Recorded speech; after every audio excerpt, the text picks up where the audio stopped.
Hello everybody, I'm Travis. I'm Stephanie. With us is Virginia and Maddie, and we are coming to you for the Around the Campfire podcast, episode 3, From the Road. Yes. We are trying our inevitable, as we always say we should do, recording of our conversations as we drive.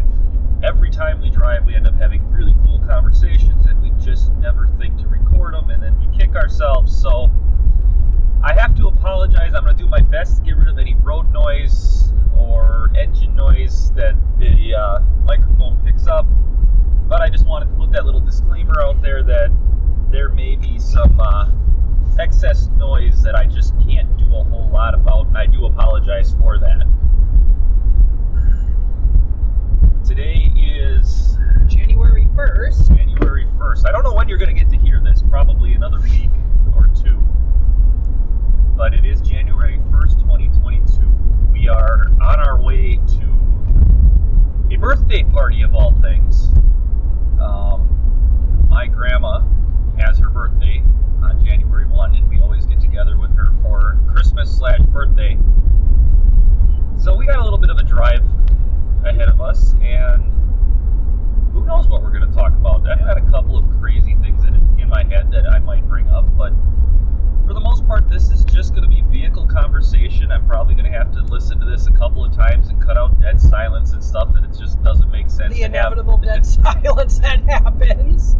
Well, and the things that we talk about just that all are of a sudden we derail you. Yep, they're either personal or just not at all relevant to anything. Whoa, where did we go there? Wow, did we go out to left field there? Yep. All right. So I guess the first thing I wanted to talk about is, how do I want to put this? I point you back to the Destination COVID rant video I made early in 2021. And I want to bring this up because I don't see the behaviors that video was talking about changing. And it even kind of goes back to the conversation we had during our live stream a couple weeks ago about camping versus glamping.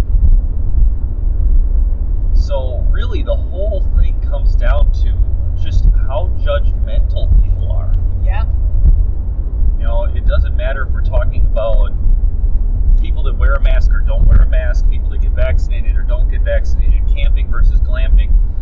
What we see a lot of is people that are judging others.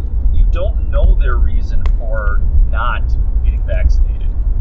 Well, the other thing I was going to add to that is people judging others in general, but judging them also because they don't agree with you.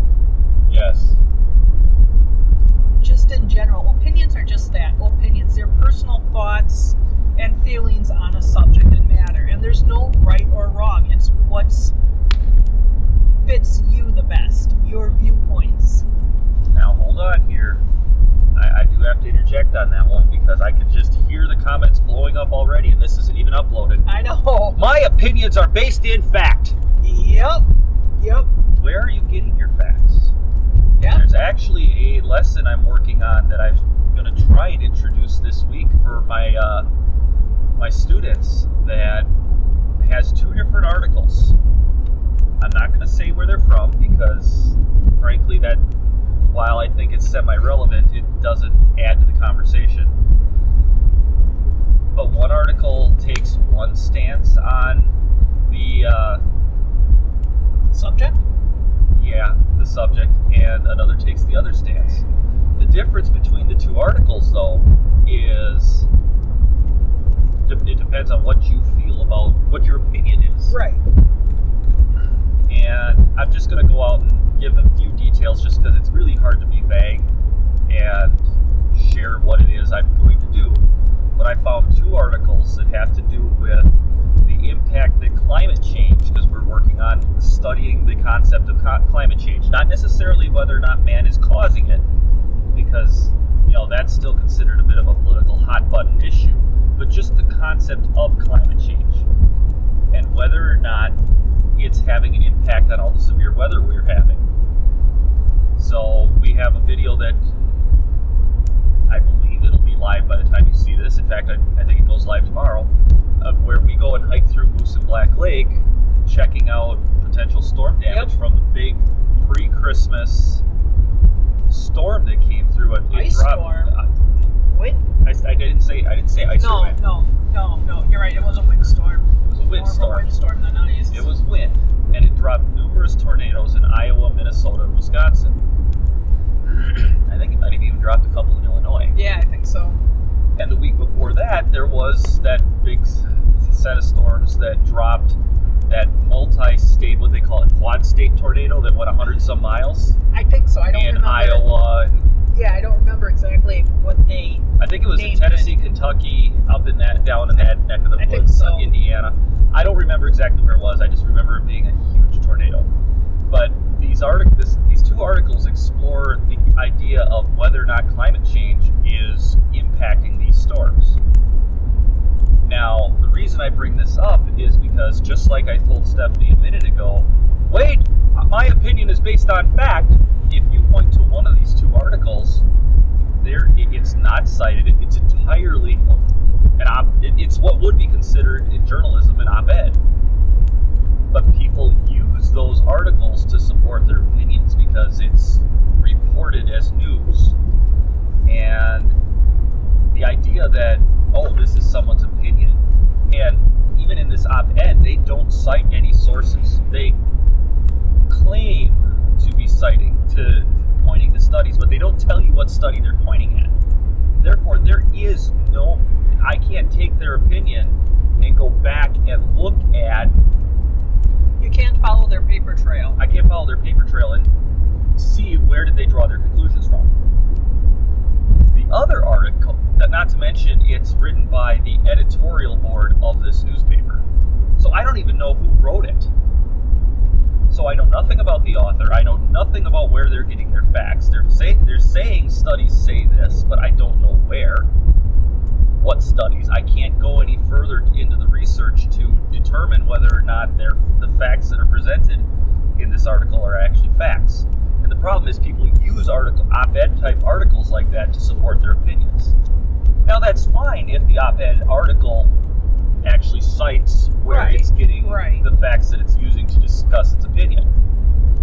The other article that I want the kids to look at, and we're going to do a compare and contrast these two articles, and I want to see if the kids can pick out, the difference. The other article, I can tell you who wrote it because I have an author's name. I can go and look up that author and determine their qualifications, and they cite specific studies. According to this study, published on this date at this source, I can go and read that. So they're both kind of op-ed style articles, but one of them actually says this is where I'm getting my facts, and the other one said and tells you where to find it, and the other one says according to a study. From what you said, one sounds a little more of a credible op-ed versus a vague opinion letter to the editor. Right. But the big thing is being able to look at it and determine the credibility of that article. And that's, whenever someone says, my opinions are facts, I ask them, okay, well, where are you getting those facts? Yep. What facts show me where you're getting that? And I don't say that to argue. I say that because I want to understand. I want to learn. I want to grow. And that can be said with the camping versus glamping. Yep. Well, according to blah, blah, blah, if you use a camper, you're not camping. Okay. That doesn't really work with me. No, it doesn't. Because, first of all, what's blah, blah, blah? Yeah. And what is blah, blah, blah's credentials? Yep. And does blah, blah, blah take into account the potential needs of the person that's using the camper? Right. Because not everybody can sleep on the ground. Not everybody can get out of a hammock. Not everybody's comfortable sleeping outside of a tent. And there's people that don't want to be in a camper, and that's fine. But the problem is that I keep going full circle on this, that I see that bothers me. It's just how closed-minded people are getting. Not just to other ideas, but also how vicious they get when someone doesn't agree with them. How about passionate? No, I'm going to stick with vicious. You're going to stick with vicious? I'm going to stick with vicious, especially with the whole idea of the Destination COVID rant video. Oh, yeah, I guess, yeah, because vicious is the right word to use. And I'm sorry, have you read any of the comments that are and discussions that are on any climate change article? Oh, yeah, those are vicious. True.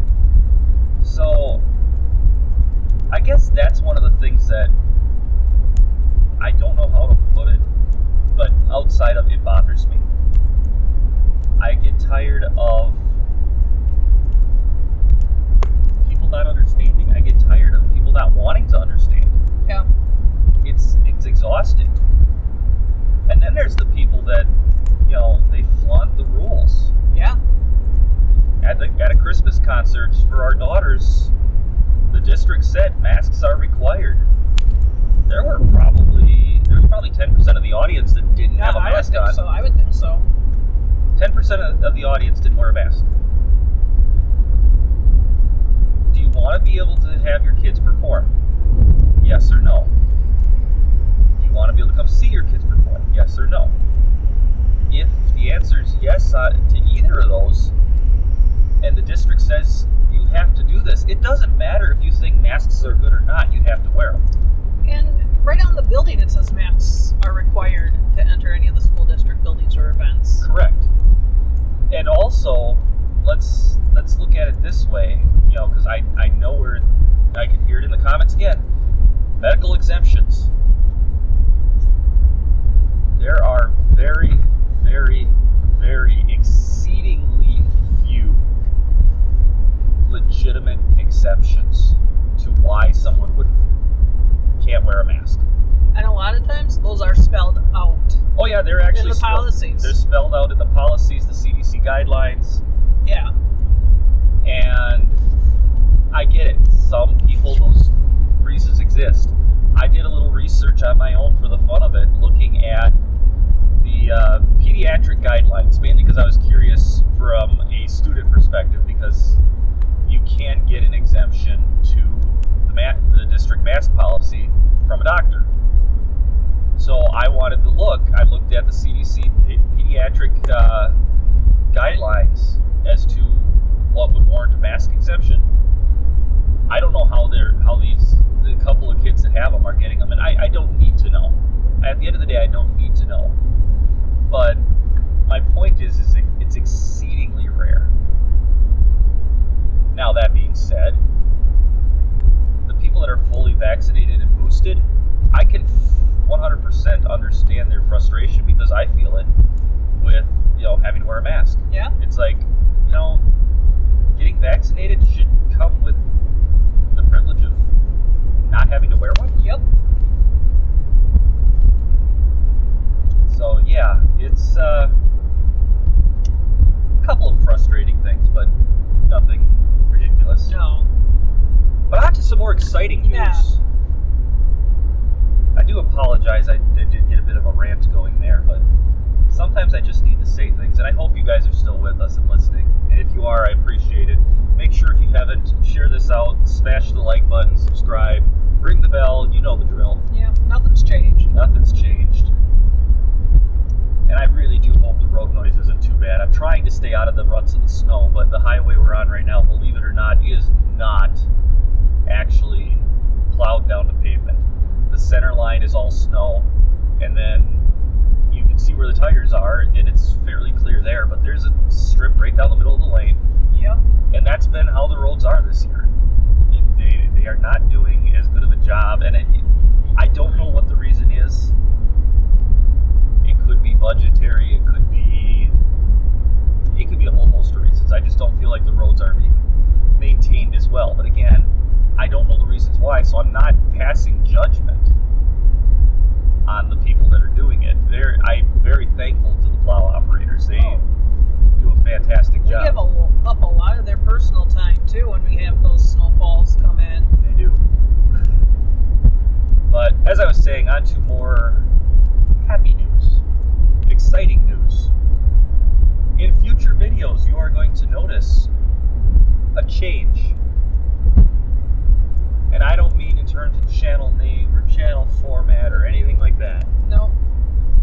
I'm talking in terms of modes of transportation. Yep. The mighty Suburban tank is gone. And surprisingly enough, the dealership that we traded it to already sold it. Yeah. Just before Thanksgiving, we traded our Suburban in. And we did that for a couple of reasons. One, the price of gas is getting ridiculous, and that thing on a good day got 21 miles to the Yeah, gallon. and we don't need the passenger space as much anymore either. Right. So we traded that in on a 2018 Nissan Rogue that Stephanie absolutely loves. In fact, it's what we're driving right now. And for the most part, I like the car. You know, Stephanie, it's your car. You should probably weigh in more on what your thoughts are on whether like or not you think it was a good move. Oh, I like it. Absolutely. Good move. Really good move. Plenty of cargo room for both people and cargo. So, can't complain there. Gas mileage, definitely a big plus. I've got the high score right now. Just south of 35 miles to the gallon. Yeah. This thing actually, every time you shut it off, it's entertaining. It tells you what your trip was, and it compares it to your overall. Yes, your overall high score. Your overall best. Stephanie joked the other day, it's too bad we can't initial it, just like an old video game. But I hold the top two scores. One of them was 34.8. The other was I hold the top three. You do, yeah. 34.8, 34.5, and 34.1. Just something like that. Yeah, 33 somethings in there too. Yeah. And it's not hard to do. No. I just set the cruise and let the car do its thing. It's a full-time all-wheel drive, front-wheel biased. So it's still decent in the snow, has decent ground clearance. Overall, we like the car. Maybe Stephanie will do a review of it in another week or two. Yeah. Or maybe maybe the spring after winter's done. You guys can help us name it, because right now its name is Rogue One. Our son is a bit of a Star Wars fan, and he decided its name needed to be Rogue One. And it's entertaining, but it's not super creative. No, not really. Not like the mighty Suburban tank. That isn't even all that creative. No, but at least it was entertaining. Yeah. It wasn't, it wasn't grown worthy. No. Rogue One is. I'm sorry, Caden. Rogue One is grown worthy. And I can picture his facial expression right now. Yep. Hearing that one. Rogue One is grown worthy. It's a dad joke. It is. It's a name that a dad joke would come up with. Yeah. So, yeah, the Rogue the Suburban is gone, and we now have a Rogue, and really, it made sense. The payment is cheaper, the insurance is cheaper, it gets better gas mileage. It really all around was a good move. Yep. Especially when you consider if we go anywhere, it's close to an hour drive. Yeah. I mean, with the Suburban, going to Minocqua to grocery shop was a 4-gallon affair. Yep. Because while on a good day the Suburban could get 21, its average was 19, 18. Yep. So going to Minocqua for groceries, it's just over 40 miles one way. It was a 4-gallon affair. Yeah. Now it's maybe a 2.5-gallon affair. 2.5 to 3, depending on the day and the conditions. Yeah. I mean, right now on this trip we're at, let's see here, 26. Yeah. But we've only been on the road for 25 miles. Yeah. And the really cool thing that I've discovered with this thing, and I knew this, I just never was really able to pay attention to it, is this thing doesn't get its good gas mileage till it's warmed up. No, which it really I doesn't. Which I knew, but I didn't realize how big of an impact it has. So Stephanie driving 20 miles to work, she's only getting 25 maybe? No. Well, no, let me finish. For the first 10 miles. Yeah, probably about that. Yeah. Probably actually a little less because you got to drive through Park Falls. I got to drive through Park Falls and then slow down for Fifield too. Yep. So really, until you're halfway to Phillips, you're probably getting an average of 25. Yeah, you're probably right. And then I haven't really paid attention to it. Now I'm curious when I go back to work Tuesday. you're going to have to watch I'm going to have to watch it. You made me curious now. I'll let you know. I'm curious too. So really it takes, 10 miles for this thing to get to where it's actually getting its best fuel economy. Yeah. So these longer trips, that's why you max out usually about 28, 27 for a tank for a week. Yeah, about that. And the Suburban, you were getting what, 17, 18? Yeah, right in that neck of the woods. Which, again, that makes sense because the Suburban needed that 10 to 15 miles to get fully warmed up, too. It was barely getting warmed up by the time I got down to work. Right. So, but it's interesting. It really is. It's, as you can tell, I am a man of many interests. There's many things that I find interesting and fascinating, and I always want to learn something new. And there's nothing wrong with that. But it's fascinating to me how much vehicles have changed, because we were talking about how a vehicle the size of this Rogue, when we were kids, would have been a 15 mile to the gallon if we were lucky. And that was impressive back then. Yeah. It would have been, and here we're dealing with a reasonably sized car, and I'm going to call it a car. It is. It's a car that gets 30 plus miles to the gallon very easily. Yeah. You don't have to work at it. You just drive and go. Yeah, it just does its thing. You set the cruise and it does its thing. I mean, it's great. So that's one of the pieces of happy news. Is the Suburban tank is gone. We do miss it. It was a nice vehicle, but it no longer fitted our needs. No. Fit? Matched. Wow. Was It no longer compatible. That works too. Stephanie's trying to figure out where she's going to park this thing at Black Lake so it doesn't get covered in birch pitch. Yeah. Birch sap. Yeah. Birch huck. Birch snot? Birch snot. All I know we're is derailing. All I know is the F-150 was covered in whatever it was. Oh, yeah, it was. It was not pretty. And it's hard to get off. I've tried. Speaking of the F-150, the Eco Beast, that is no longer with us either. No. What was that, Virginia? The last Eco Beast. The last poor Eco Beast? Now, before you freak out, I did not total it. I did not get in an accident. It too was sent down the road. The reasons are actually completely different, though. Yep. So we got rid of the Suburban because we felt like we didn't need something that big anymore.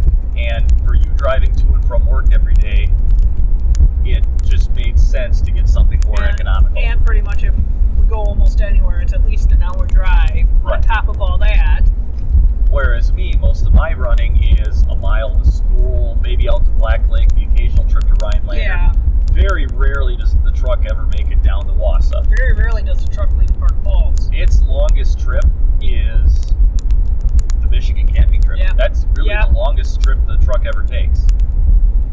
But you may have heard us talk about in previous videos how while the F-150 had no problems pulling the camper in terms of power, it had problems pulling it in terms of keeping it under control. Manageability of the trailer. Especially in high wind situations. Yeah. So I've got a spreadsheet, maybe I'll link it somewhere that you guys can look at, that I built to track, to figure out where I am at in terms of payload utilization. I've scaled the F-150, I know how heavy it is. And I figured out, based on the gross vehicle weight rating, what the payload is. And I took that number and I stuck it into this spreadsheet, and I started adding in the tongue weight of the camper, and you did the calculations for weight distribution, and just the things we normally carry. And depending on the situation, we were anywhere from 90 to 105% of that truck's payload. Oh yeah. We weren't over on towing capacity. We were over on payload. And that made itself very evident if there was even a moderate wind. Because at that point, and we were swaying all over the place. And I could keep it under control. I mean, it wasn't like, I was worried we were going to wreck. Although there were a couple of butt-clenchy moments. Oh, yeah, there were a few of them. Although that's Lake Superior, though, too. That was Lake Superior, and that was not a moderate wind. No. There was a light breeze for Superior, though. That was. And so, last Wednesday, actually, just before the new year, I was, rewind about a week and a half. Yeah, we rewind a little bit further. Because I had been looking off and on for a new truck for months. I was specifically looking for a heavy half. So an F-150 with the max payload, heavy-duty towing package, or a Titan XD, something like that, a heavy half. And I found a couple. Almost needed CPR or a defibrillator or something after I'd looked at the price. Oh, yeah. Because I found a Titan XD I really wanted. It was down in Madison. Yeah, it was a sharp truck. You would have liked it. 89,000 miles on it. Black, Pro 4X. Was that the gas or the diesel? I think that one was the gas. I think that one was the gas. It had mid-80s on it for mileage. Yep. $34,000. Yeah. And it didn't have leather. No, it was just a bare bones truck. It was a 2015, so it was, 6, almost 7 years old, 85,000 miles on it, $34,000. Yeah. And then there was the manual you found in Appleton that you liked. Oh yeah, I found that one over summer. That one I kind of regret not choosing. Yeah, but still. A 2010 F250, 5.4 gas, 6-speed manual.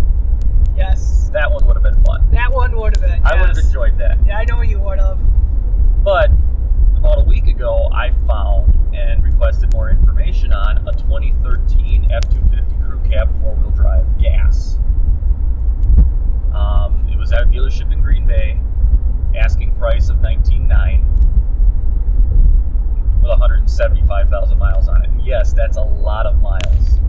But if you do the math, that had to have been a lot of highway. Yeah. And the thing's more or less immaculate. I mean, it's a truck. There's some dents, there's some dings. There's some battle damage. There's some authentic battle damage. I can tell you pulled a fifth wheel, probably without a sliding hitch, because there is a dent in the cab where the fifth wheel had to have jackknifed a little bit and touched the cab. But again, it's a truck. Now, you sit there thinking, but for $20,000, a 9-year-old truck should be flawless. I'm not going to argue with you, but you got to look at the vehicle market as it is. It's not pretty. It's not pretty. And I don't believe it's going to get better in the next 3 to 5 years. It's going to be a long time. It's going to be a long haul before it rebounds, and I don't know that it's going to rebound entirely. No, I don't know that it's either. So I went and looked at it Wednesday and brought it home. And overall, I love the truck. It's thirsty. It's definitely got a drinking problem. But we knew that. It's not the first F-250 we've owned. No, it's not. It's definitely got a drinking problem. For coming back from Green Bay, I got 14.6 miles to the gallon for the whole trip. Well, there's a few factors. Wind. You're climbing out of Green Bay all the way to Wausau. And we're climbing all the way from Green Bay all the way up to Park Falls. This is a 1,000-foot elevation change. Between the two locations, yeah. Now, it's 90 miles, so you would think to yourself, oh, that's not bad. No, it's not bad. It's not, but you're climbing. Yeah. Mileage-wise, time-wise, not a bad trip. For us to even get to a major highway, we're driving state and county highways for a good hour first. Well, let's see. I-39 doesn't technically start till Wausau. No. But Highway 51 is a U.S. highway. It is. So 39's an interstate. It changes to the interstate in Wausau. Yep. 70 is a state highway. 182 is a state highway. 13 is a state highway. 8 is a state highway. Is 8? Yeah. 8 is a state highway. So we're driving all state highways almost anywhere we go for the first hour. At least.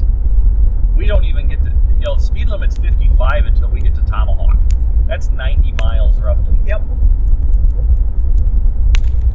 The last, it's probably more like 80 miles. The last to 65. Yep. So really the fuel, part of the reason I drank so much fuel bringing the truck home is because I was doing 65, 70 miles an hour. Yep, in those conditions. And people may not realize this, but the energy required to move a vehicle at 55 versus 70 varies with the square of the change in the velocity. So let's do the math. If you use so much, we'll just say 10 for energy. I'm just making up a number here. Doing 10 miles an hour, or doing 60 miles an hour, and you want to do another 10 miles an hour, so up to 70, it's mass times velocity squared is the amount of energy taken. So 10 times 10 is 100. It takes 100 times more energy to move a vehicle at 70 as it does 60. So I don't fault the truck for being thirsty at 70 miles an hour. Let me throw something in here real quick. I hope you enjoyed today's science lesson. or should I say physics? Physics. Okay, I'm corrected. Physics. And that's, operating in theory land. In practice, it's well, yeah, worse. theory land is In practice, it's probably worse. ideal conditions. Beyond ideal. Yeah, no kidding. So it's... But my point is, I'm not disappointed in 14.6 miles per gallon. I was at 13.1 when I got to Wausau. Yeah. By the time I got to Tomahawk, I was up to 14.2, I think. And and that's only 40 miles. I was going to say, and this is still better than the other F-250 we had, Well, too. but there's 10 years difference between those two vehicles. Yeah, the other one was a 2003. So that even goes to show how much in 10 years technology has changed and improved on a vehicle that size. So it's, I took it to Rhinelander yesterday to help Dad with a couple of projects, and I got 16.1 getting to Rhinelander, but that was 55 state highways the whole way. Yep. I can't argue with a 7,000-pound truck getting 16 miles to the gallon. No. My old F-250 never would have done that. My old F-250, I think on a good day, got 15. Yeah. The old one would have looked at you and said, "You're joking, right?" Yeah. Well, it would have. That thing pulled way more than it ever was designed to. Oh, yeah, it did. It did a good job with it, too. I loved that truck. I regretted getting rid of it. And I do like my new one. It did give me a little bit of a hiccup, but the dealership told me that they're going to take care of it. The whole truck bucked on the way home, and a wrench showed up on the dash, and it kind of went into limp mode. And there's 2 codes pending for it being lean in both banks. So I don't know what's going on there. They said it needs to happen again so that they can do further diagnostics, but they said they will take care of it. So I'm in contact with the dealership, and I appreciate the dealership doing that. You're probably sitting there thinking, well, you bought a bad truck. Maybe. It's used. It's a used truck, and the dealer could have said, well, sorry, if you read the warranty we gave you, you've got 30 days, and and you have to get it to us to fix it. Because I mentioned that I ended up talking to the owner. He answered the phone. I said, if it breaks down on me, towing it to Green Bay is kind of crazy. And he said, well, we'll cross that bridge when we get there. He made it sound like he'd be willing to let me have a shop closer to home work on it, and then either he'd reimburse me or he'd pay for it or whatever. We'd figure it out. But the other thing is, he said, because I need it to happen again, if it happens outside of that 30 days, I will still take care of you. So while I'm disappointed that there's a glitch in the matrix, and that's what I'm hoping it is, it's just a glitch, I am thankful that the dealer is willing to stand behind his product, because he could just have easily said, well, you bought a used truck with 175,000 miles on it. That's your problem now. We've had dealers, even when we wanted to take a test drive of a used vehicle, say, if it blows up on the highway, you own both pieces. Yeah. It's... Not sure sure gives you a lot of faith in the vehicle you're looking at. We didn't even leave the lot with that one. No. I drove it around the lot and went, yep, nope. Yep. So, yes, car dealers do tend to have a sleazy reputation. I'm not at all happy with the dealership that we bought the Rogue from. No. But so far, considering I did have a problem with the truck I purchased, but the dealer's response has been great. Yep. It's And a happy message. Right, Jenny. It sent a happy message, yes. It's a lot more confidence inspiring than what we're dealing with the Rogue. Because the Rogue hasn't been all sunshine and roses either. No, it hasn't. There's nothing physically wrong with the car. When we took delivery, they inadvertently left the key at the other lot in Rice Lake. So it took them a couple of days to get it to us. Whatever. I got them to write on the what we owe, what you owe sheet that they owed me another key. And a couple days later, they gave me another key. It doesn't work. I changed the battery thinking, because this has got that push button start thing, thinking, well, maybe that's it. Because, the buttons to unlock it and everything don't work. I can still start the car with it, but I have to actually touch the key to the start button. And then it'll start. So, I got a hold of the dealer that we bought the Rogue from as soon as I discovered it, and, he had me do some troubleshooting just to make sure that, one, they gave us the right key, because they sell a lot of these Rogues. And, yep, we have the right key. Okay, I'll order you a new one. It's been about a month. At least 3 weeks since he said he was going to order the key. Yeah. And I sent him a follow-up email last week, and I have not heard back from him.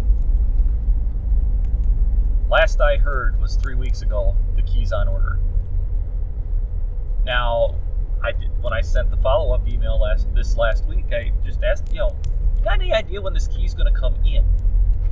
I get it, those keys are expensive, and it's ultimately going to have to be programmed to the vehicle. He may be trying to figure out how the heck to do that, for all I know. But tell me that. We go to Wausau often enough, give me the key and say, we'll reimburse you for what it costs to have it programmed. We'll reimburse you the cost to get the key programmed. We have the key. I'd be fine with that. But it's the lack of communication out of this dealership that's bothering me. Yeah. And the other thing I'm not happy about with the dealer is this is the sort of thing that gives dealers bad names. I understand things happen. My truck bucking and going into limp mode, things happen. It's how the dealer handles it that determines how the buyer, the customer, feels about it. Yep. I feel pretty good right now about my truck and that I'm going to be taken care of. This thing, I don't know if I'm going to get a key at this point. Yeah, I know. And then there's the whole, the first thing they offered me on trade was so low that we walked away. And they offered us $11,000 for that. And they said it's in good condition and well taken care of. But the best they could give us was $11,000. So I sent them an email with a printout from NADA, which is what our bank uses to determine, whether or not a vehicle is worth enough for what someone wants to finance. And it said it's worth significantly more. Yes. And I sent it to him. And he replied a little while later with after careful consideration, I can come up to 13. Still lower than I would like, but close enough that I'll go with it. Yep. But I need to have my techs look at it to make sure that it's in as good a shape as it appears. Okay, fine. I'm not worried about that. And, I tried, can you throw a couple oil changes into the deal? Nope, there's just no value left. And we kept hearing that theme because, of course, car dealers try to sell you a used warranty. And we did take a powertrain warranty on this thing just because I'm not familiar with CVT transmissions, which is what this thing has. But I was even going to bypass that just because it was pretty expensive.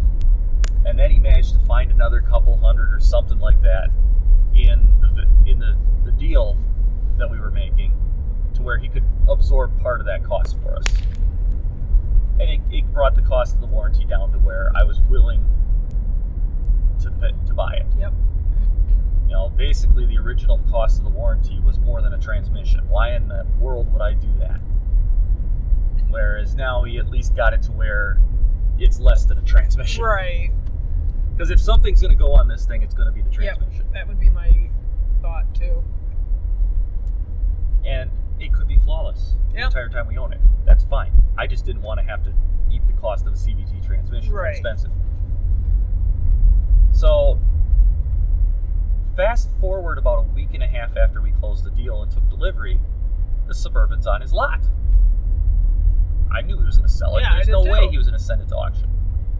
What irritated me, and what makes me feel like this, it took me from feeling like I got a reasonable deal to I got a terrible deal, is he listed it for $22,900.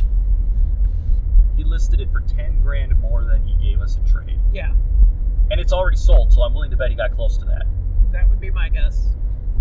What was that about? There's no money left in the deal? Yeah, exactly. You just made how much off of that? You know, so it makes me feel like I should have stuck to my guns and walked away. Yep. But, well, or given him more time, because that's a tactic that dealerships will use. Is they play on your emotions of, you want this car. Yep. And they play the game of, I wish I could give you more, but I just can't. And now here we are, he sold the Suburban. I'm guessing for in the neighborhood of $8,000 to $10,000 more. Yeah. Than he gave it to us for. Yep.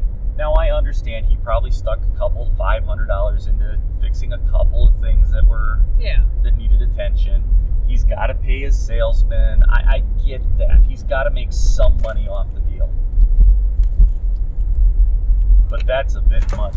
Speaking of dealers, holy cow. There's like nothing here. We're looking at a dealership in Minocqua that's usually packed, and there's next to nothing there. Wow. Although I noticed that about that dealership, though. Yeah, they'll run out and then they'll restock. Yeah. Instead of keeping a rotating inventory come in, they clear the lot and then they do it all over again. Yep.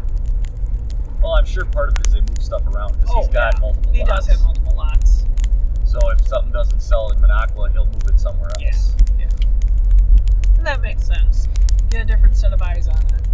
So I guess my suggestion when it comes to dealing with car dealers, especially in today's market, don't do what we did with the Rogue.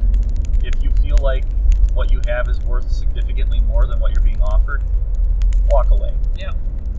I understand that supply sucks. Trust me, I know. It took me almost 5 months to find a bigger truck. Yep.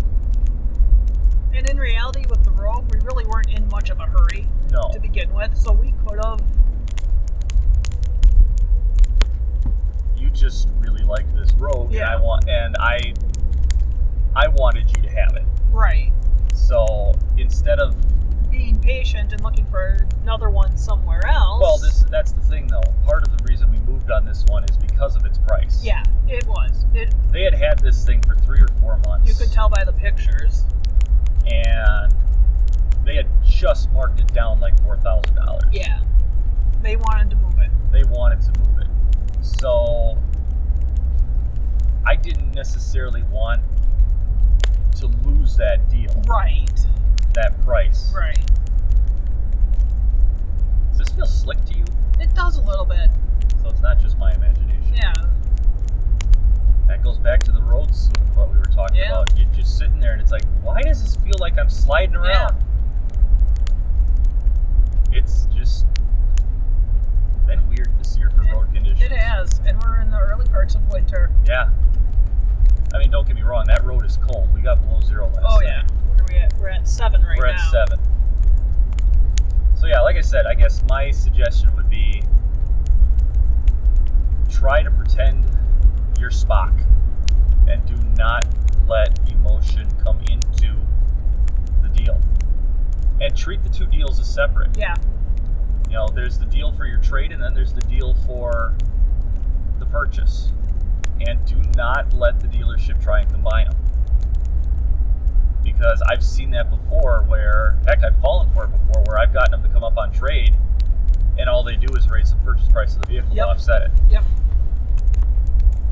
Because I'll make an offer on the purchase, and they'll accept it, and then they'll say, okay, we'll give you this much in your trade, and I'll say I want 1,000 more, and then later on, as I'm reviewing the paperwork after I signed it, because I didn't read it close enough when I was signing, I discovered that they raised the price $1,000. Yep. Although one thing I am noticing is more and more dealerships, at least in our area, are doing the price you see is the price you get. Yeah, they don't negotiate. They don't. Very few of them that we've come across in the last few years negotiate the price of a vehicle anymore. Right. So that kind of takes that out, but you still need to kind of treat them as two separate deals either way. Absolutely. You're buying a vehicle from them, and then you're selling one to them. Yep, they are buying one from you, you're buying one from them. You do not have to accept their first, second, third, fourth, 10th offer. Yeah. Well, we care. You don't have to accept any of them. Yeah, you don't have to. Especially if you own the vehicle outright. Yeah. Sell it, don't trade it in. Yeah. So, I guess that's our fleet update. I think so. We have Rogue One, and we have a Super Duty, and the Super Duty does need a name. It's black. Rogue One needs a name update. Yeah. And the Super Duty definitely needs a name. There would be no fun without a Corvette doesn't have any other name. Like any of our other cars. Well, yeah, it needs a name. I know that. Quite the conversation so far I know. today. We've gone down the rabbit hole of being entitled to your own opinion, but not your own facts, and make sure that your facts are actually facts. Yep.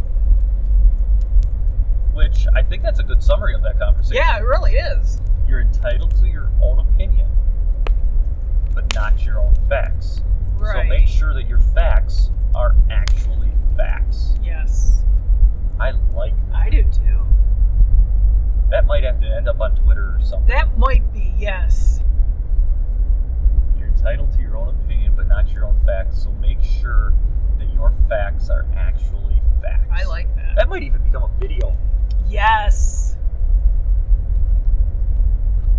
Huh. Let us know down in the comments What you think about that what you one? think about that idea, because I'll be honest with you, that would probably solve a lot of the world's problems. Yeah. Because I really do see a lot of the problems of the world around us are from people treating their opinions as facts. Or others' opinions as facts. Yep.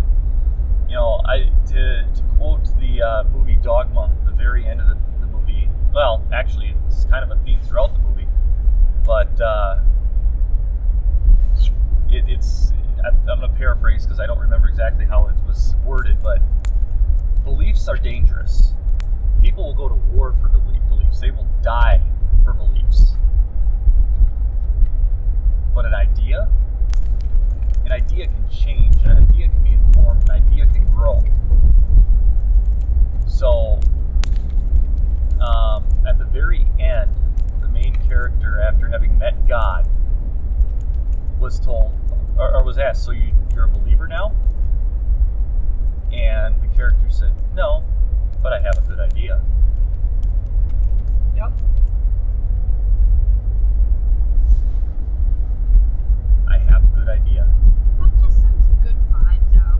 That sends good vibes. It does, Ginny. It really does. Yes. And I'm not saying you can't believe in things. Because you have to believe in something. Right. But basing your belief on an idea is far safer. Yep. because the idea then informs the belief. Yep. And if the idea changes, then the belief will change. Yep. It's a lot easier to change an idea than it is a belief. And I think the other part of the whole, you're entitled to your own opinion, but not your own facts, needs to be the idea of don't take it personally if your opinion is wrong. Yeah. Or if your opinions don't match. Yeah. Because opinions aren't wrong. Well, they can be. Opinions can be demonstratively wrong. True. I want to put that out there. They can be demonstratively wrong. And if you refuse to change your opinion at that point after being demonstrated that it's wrong, right. Now you're talking a belief. Yes, there you go. Now it's not an opinion, that's a better way to put it. Talking about opinions and beliefs, I'm also reminded of Santa Claus movies. Seeing isn't believing. Believing is seeing. It's just we live in a world where everybody needs to have solid evidence and proof, and well, but that's not a bad thing. No, it's not. It's not. But it seems to me that if you going back to your opinions and facts, it's just kind of how it all melds together. I know what I'm thinking, and I just can't articulate it at the moment. Well, let's break down let's look at what you said, but in reverse. Believing is seeing. Seeing isn't believing. Right.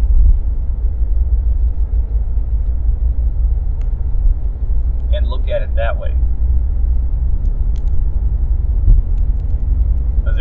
Say the quote again for me, because I think I might have just screwed it up completely.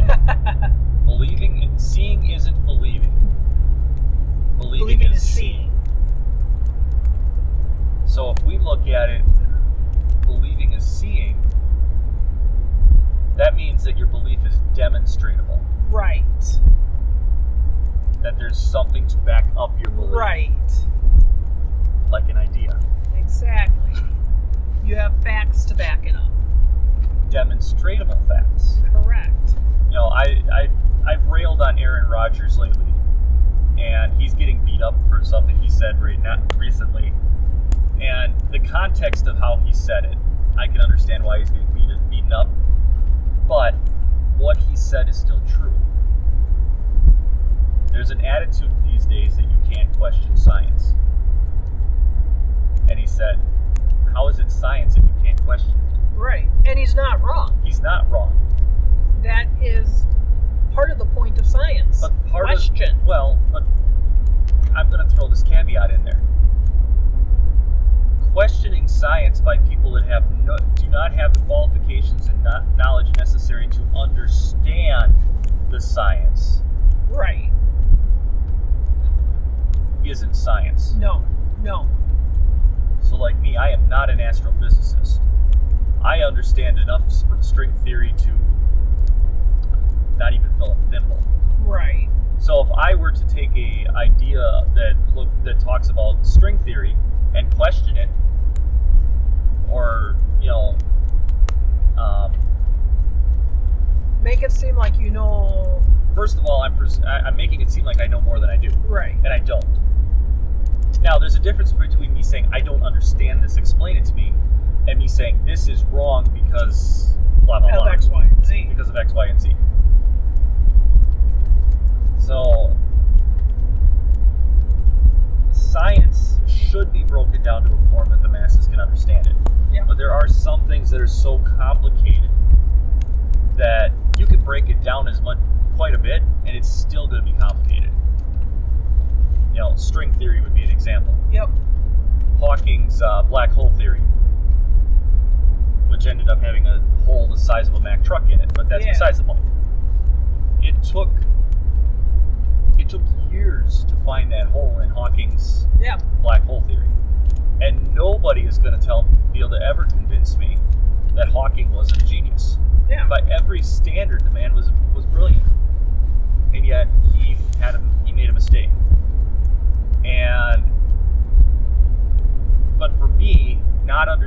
enough about string theory and quantum mechanics and all that for me to say, nope, that's not right. I don't have the qualifications to question it. I'm not saying blindly believe it, but take the time to learn it. Right.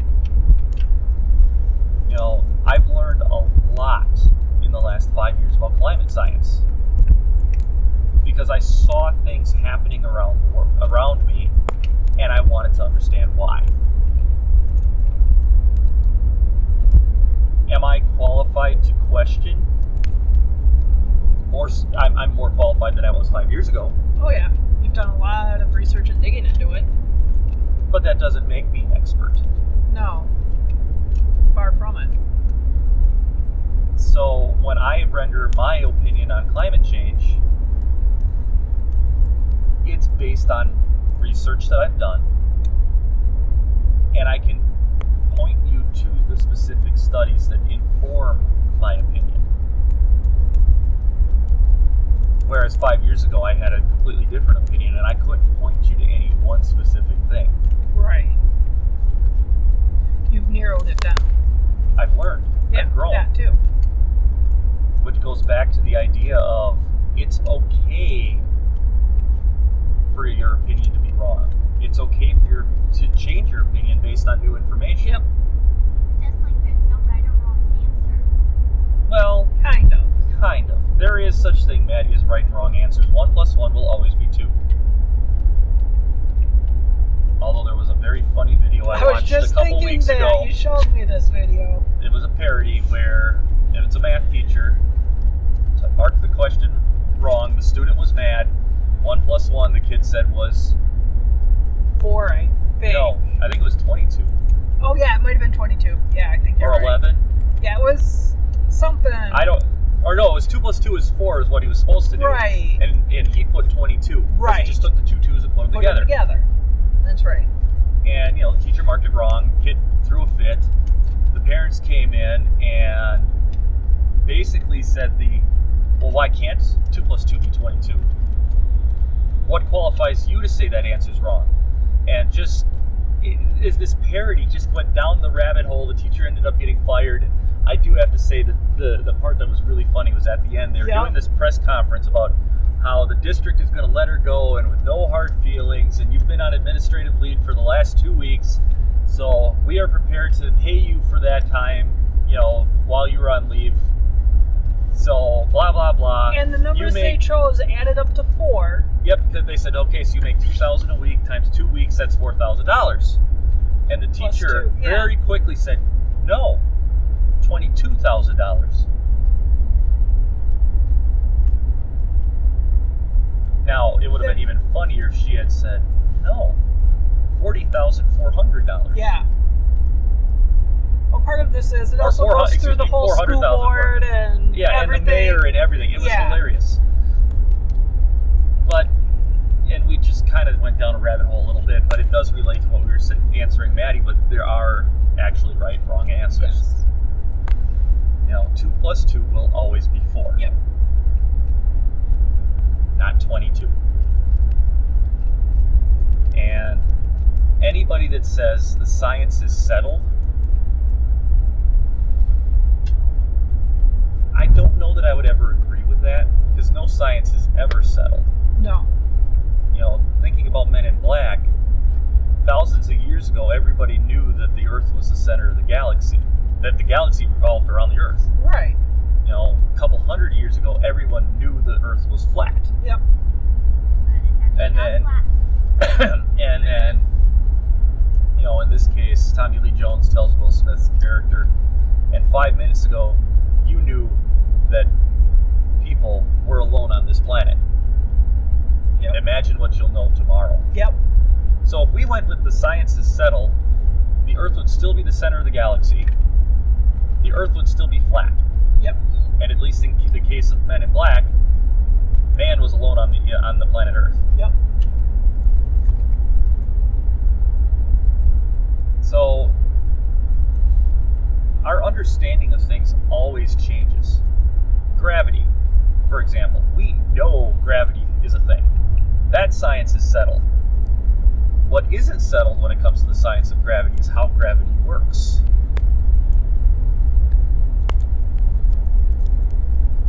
And we're gaining new understanding on that every day. Yep.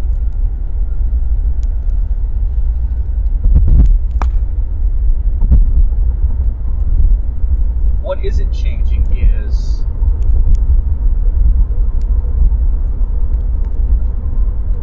let me try that again. There are things that are changing.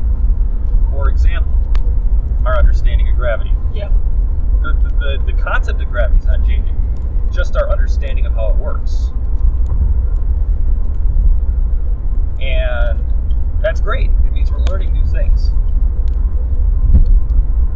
Our understanding of climate. People love to say, oh, back in the 70s, they said we were heading for an ice age, and then it became global warming, and now it's climate change. They don't know what's going on. That's because our understanding of climate science is getting better. And in some ways, they have a little bit better idea of what's going on. You know, So they're able science evolves.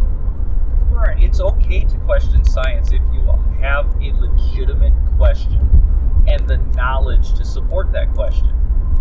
But if you're somebody that has never read a science journal, never read a environmental science journal in particular, never read these studies, never studied the data for yourself, and you're just repeating what some talking head said as facts, So it would be like me saying climate changes because the sun is coming closer to the earth. sure. Yeah. But I just came up with something. if you haven't actually studied it and really studied it and can understand it and have run models, and I have to admit I haven't done that part, then what are your qualifications to question it? Yeah. Science should be questioned. Aaron Rodgers is exactly right there. But if you are not qualified to question it, if you don't have the qualifications to even understand the science, then how can you question it? Yep. That'd be like someone that doesn't know how to drive questioning me how I'm driving right now. Right. Someone that's never driven a day in their life, has never been in a car. You know, like the girls have more driving knowledge than this hypothetical person I'm talking about. You know, this hypothetical person that just poofed out of the. He's been living in a cave the last. Oh, I was thinking, you know, like came from the time of Christ, 0 AD. Gotcha. Follow you now. I'm thinking somebody that, you know, that just jumped in a wormhole and all of a sudden is transported 2,000 years in the future, has never seen a car, Right. sitting where you are right now and telling me I'm doing it wrong. Right. Because there's a difference between saying, well, why are you holding that steering wheel at 10 and 2? Yep. That's a legitimate, you know, help me understand what's going on here question. What is 10 and 2? O'clock. 10 and 2 o'clock. Oh. Now Versus someone saying, why are you doing it that way instead of this way? Yep. What you're doing is wrong. Right. You've got no knowledge on how this car operates. No qualifications whatsoever. And you're telling me that I'm doing it wrong. In some ways, that's the level that is out there when people question science. And it could be climate science, it could be the vaccine science, it could be pretty much any science, really. Yep. If you haven't touched a science book since high school, first of all, a lot has changed since then. But secondly, you're not qualified. You're not qualified to question the science because you don't know the first thing about what you're questioning. Does that make sense? I hope. I hope it does.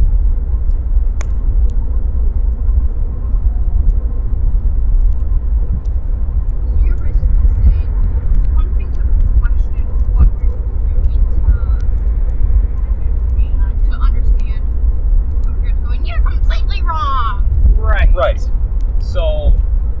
it's okay for someone to come to go to a climate scientist and say, how do we fix this? Or help me to understand the impact that I don't my understand. gas guzzling truck has. I don't understand how item A is affecting B. Well, a good example would be electric vehicles. Yeah. A lot of people love to say, well, where does the power come from? From a power plant that's burning coal or natural gas or blah, blah, blah. So there's still emissions, it's just not coming out of your tailpipe. And you're right. But that doesn't mean that driving an electric vehicle has less of an impact on the environment than us driving this road.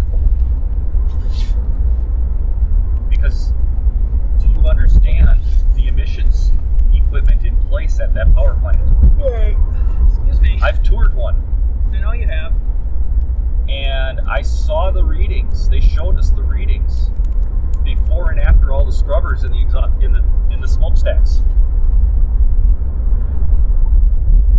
The air and the readings of the air being drawn into the plant to support the combustion process. The air coming out of those smokestacks was cleaner than the air going in. Yes, there was still emissions, but it was actually cleaner. Right.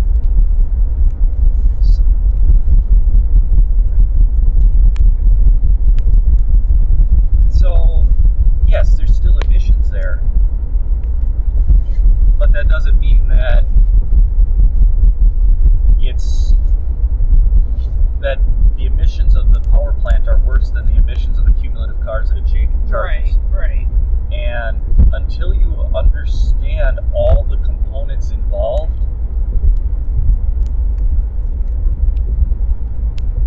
is the opinion actually valid? You know, you and I have talked about electric cars. Yeah. We've talked about maybe 5-6 years down the line when the technology is a little more mature, the replacement for the road would be an electric. I don't see an electric truck in our future. Do. Weird. Actually, They make them. They make them. I'm actually very interested in the Lightning. It's just a matter of it getting some miles under its belt and finding out what it can actually do in terms of towing heavy. But anyways, we are well on our way to our destination. We're actually probably about 40 minutes away. And we've been yapping at you about all kinds of weird stuff for a while now. Yeah. So, we've told a couple of stories in here, and we've had a discussion, about beliefs and ideas, and, I would love your feedback on some of the things that was said, because I will freely admit that some of the things I was saying are my opinions. Yep. For example, Personal viewpoints and opinions. well, especially when it comes to what I was saying about questioning science. Yep. That's an opinion. I can point, and I've given you several facts to back that opinion in terms of, you need to understand what you're asking. Yep. But at the end of the day, it's still my opinion, and if there's other facts out there that I hadn't considered, maybe my opinion will change. So share those. If you've got other facts, share those. I was just going to say, and lead you to a different idea. A different idea. Kind of like what you said at the beginning. Science talk. So we're going to finish our drive. I know this was not a normal video or podcast for us because we weren't necessarily talking about outdoor type things. But we gave you an update about the fleet, and we talked about Some things that have been on our minds. some things that have been on our minds for a while in terms of, how people treat one another and all that. And we're up on the freeway now, so I really should put a little more concentration into driving. Not that, I talk to Stephanie when I drive all the time, that's all I'm doing. But we're past the hour point. We should probably wrap this up anyways. So until our next podcast video live stream. Our next encounter. And don't forget to set a reminder on your phone or whatever. Yeah. Our next live stream is currently January 23rd Yep. at 6 p.m. Central Time. So until our next encounter, you guys take care. Stay safe. Like, comment, subscribe. Smash that bell so that you get notifications of when we upload new stuff. And we will see you guys Next time. next time. Bye. Bye.